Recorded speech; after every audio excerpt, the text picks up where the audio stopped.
السلام علیکم ورحمۃ اللہ وبرکاتہ۔ امید کرتا ہوں تمام احباب خیر و عافیت سے ہوں گے۔ اللہ تعالی ہم سب کو اپنے حفظ و امان میں رکھے۔ آج ہم سورج نکلتے وقت کی دعا سیکھیں گے۔ مسلم کی حدیث ہے، نبی اکرم صلی اللہ علیہ وسلم جب سورج نکلتا دیکھتے تو یہ دعا پڑھا کرتے تھے۔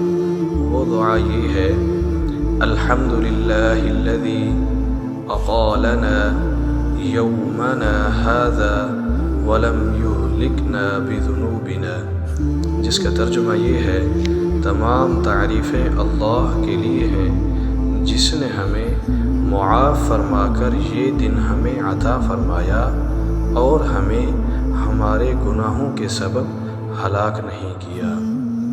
صدقہ جاریہ سمجھ کر اس ویڈیو کو آگے ضرور شیئر کریں۔